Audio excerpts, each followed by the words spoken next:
Eliminate the workplace excuse. That's what leaders do. This is the Career Blind Spot Podcast. When people say, I'm busy, are you impressed? That's today's Career Blind Spot question, our CBQ of today. I know I say I'm busy. I know I will say it again. But I also know that when I'm saying that, either I really don't want to talk to that person or I don't want to talk to the person about the things that I'm working on. So it's not necessarily a bad thing. Bill Gates, I heard years ago, say, busy is the new stupid. And I think that's pretty harsh, but at least it got me thinking. And I wouldn't say I disagree or agree, but I definitely don't think busy is the most productive. If you're waiting on your car for them to call you to say it's fixed, and they're like, oh, we're busy. They do say that, but does that necessarily make you happy? Are you envious when your friends, family, peers, when you're waiting on them to produce something and you say, hey, how's it going? Oh, I'm busy. It doesn't really help. It's kind of like asking, hey, how you doing? I'm fine. Now, at least in the West, in America, I've heard criticism that, hey, when we ask, we don't really care. Hey, how you doing? Oh, who cares? And so maybe that's the case of hey, it's an empty answer. But with today's topic of professional isolation, I've noticed this pattern between clients and people close to me and just observing, busy is kind of a sign that I'm not in sync. I'm not working on the things that I really want to be working on, or I am, but I'm not showing up in a way that I want to show up as.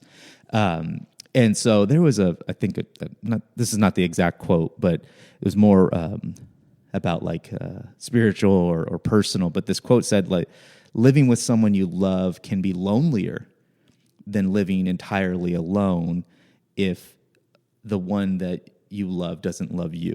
So it's kind of squishy stuff, right? But it's one thing to be alone, and I think that's really healthy. Actually, a different quote from Blaise Pascal, a mathematician, scientist from a long time ago. All of humanity's problems stem from a man's inability to sit quietly in a room alone. AKA, we always got to be busy doing something, right? Doom scrolling, playing a game on my phone. And again, I'm guilty as well.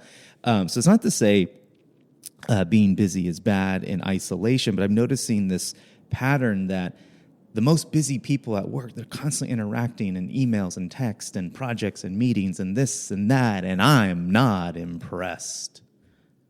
And that's why I'm making this podcast.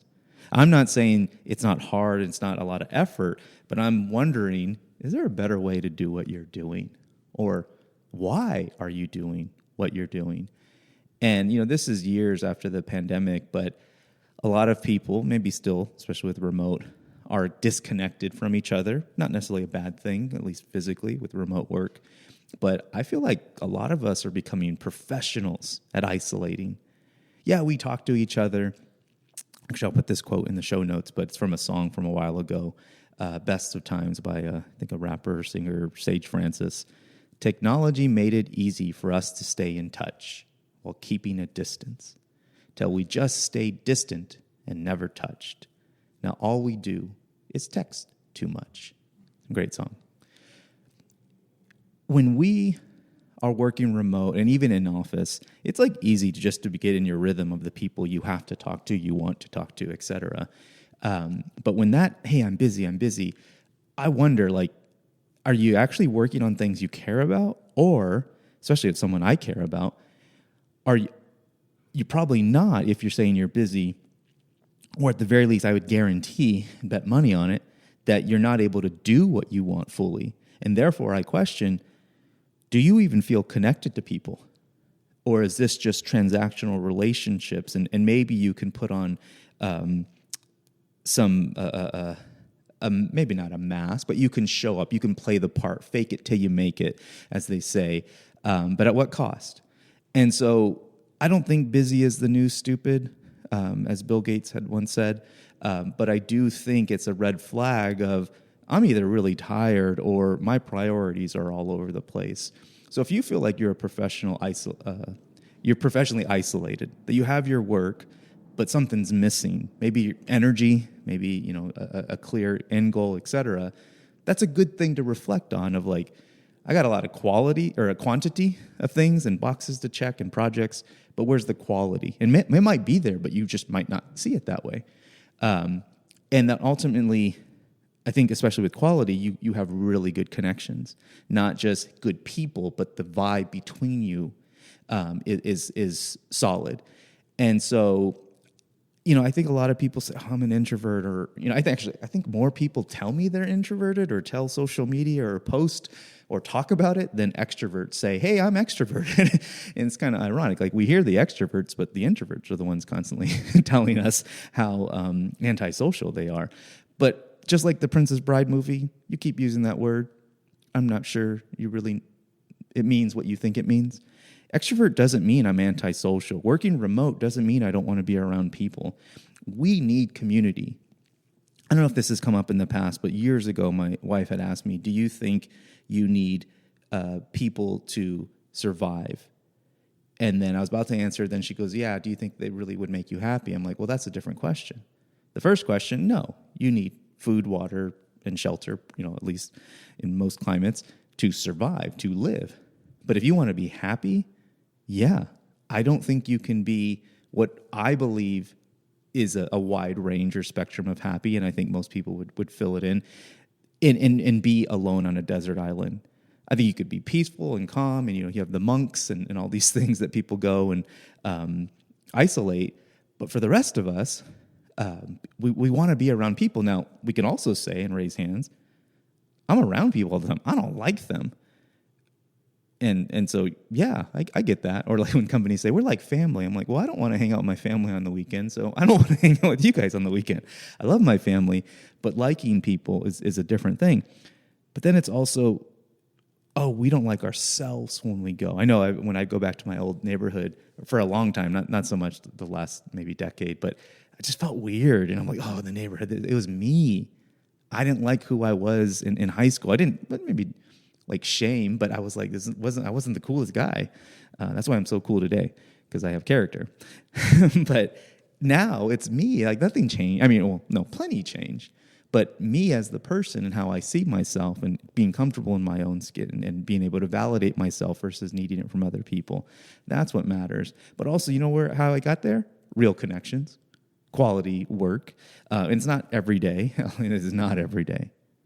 This podcast has been delayed or on hiatus for a long time, and then I got started, and then it went silent again. It's connecting to people who give me energy, and I can give them back, be it career blind spot work, leadership coaching, workshops, keynotes, etc. But even just conversations, going to my local coffee spot or going to the gym or catching up with an old friend. Actually, this year, a lot of people I hadn't heard from in a while just reached up out of the blue, and it was kind of awkward, but I freaking love that. Usually I'm the one doing that. So it was nice to be reciprocated.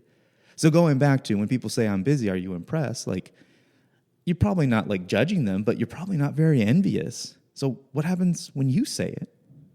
Now, doesn't mean you're saying it to impress or get rid of someone, but that is a sign, maybe a red flag or yellow flag of like, I'm either not working on the things I really want to be, or I am, but I'm not showing up as my best self. And so what I encourage you to do is think about the relationships that require all this busyness and the amount of energy you are giving, but also that you have to give. And very often, if we're tired, we tend to overly give time, energy, focus, and just sit on that for a while.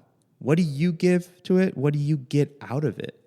And there's no judgment here, but you're probably really good at isolating to your job and building your life around that. That's great. But other than a paycheck and hopefully benefits, some vacation days, what else is it giving to you? And so I hope that you're able to work on projects or maybe, I don't care, side hustles, but things that actually matter to you. I don't really think it only can come from your job. So this is not just for the project, it's for you and how you want to show up. I'm rooting for you next year, next Monday. It's coming. Don't get too busy. I'll see you for the next one. I make this show for leaders, those who don't point fingers, but point towards ways they can do better at work. My ask for listening is you share the show on social and or with other leaders, established or aspiring. Until then, no talent, no culture, no excuses.